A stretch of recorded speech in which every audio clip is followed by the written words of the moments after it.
let's just look at empathy in practice as we come into the final chapter now.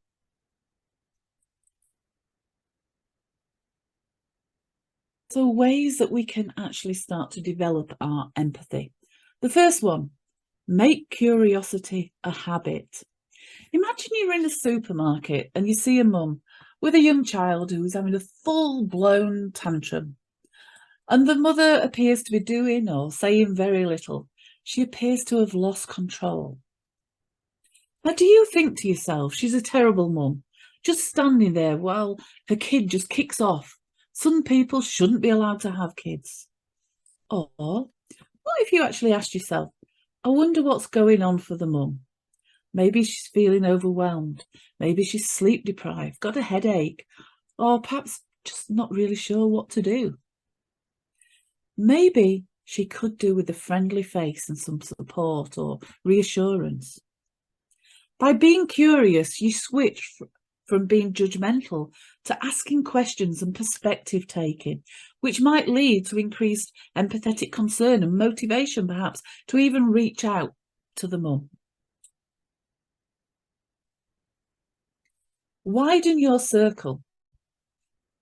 Empathy, especially for people outside of your circle, outside of your in-group, the people you identify with, starts by reaching out to people that you may not normally mix with and talk to. And research has found that contact with people outside of your normal circle or people who are in your out-group increases our empathy towards them at a neurological level. Within organisational life, if you're a senior manager, your in-group will be other senior managers. So spending time and getting to know junior members of staff will help you to be more empathetic towards the way they are thinking, feeling, and what they're actually experiencing.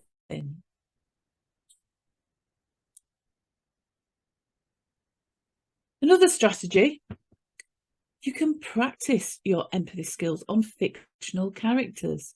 It turns out you can practice empathy skills by reading fictional books.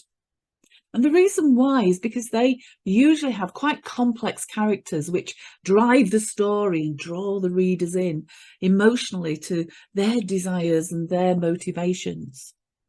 And just a few books up there, just that we know are very, very good for developing empathy.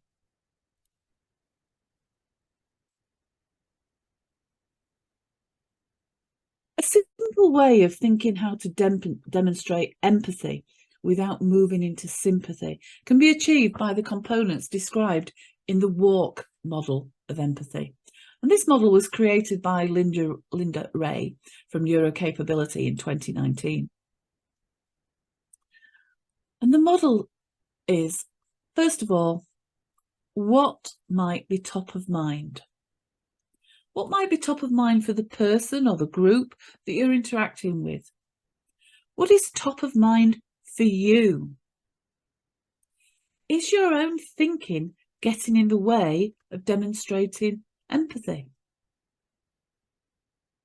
The second stage then is arousal. Are you or they in a threat state? What do you notice about their effect? How might they be feeling? How are you feeling?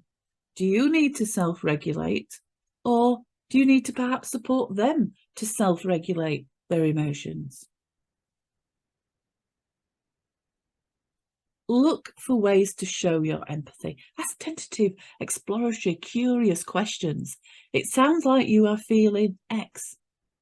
I might too feel X if I was in a similar situation. Look for cognitive biases that may be at play. Find ways to mitigate the impact of these. Look out for moving into problem solving or solution finding. Look out for when you may be stepping out of empathy and stepping into sympathy. And lastly, keep your mind open and stay curious. Keep checking your assumptions. Keep showing that you care about the person or the group and what happens to them. So that's the walk model by Linda Ray.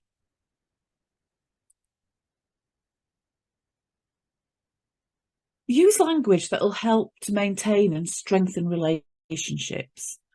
Ask questions with the intention of seeking to understand, and listen mindfully. Be present in the moment. Give your full attention.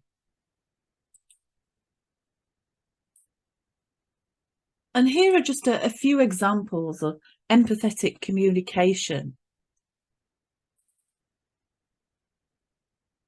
And then a few examples of questions that you can ask when you're being curious.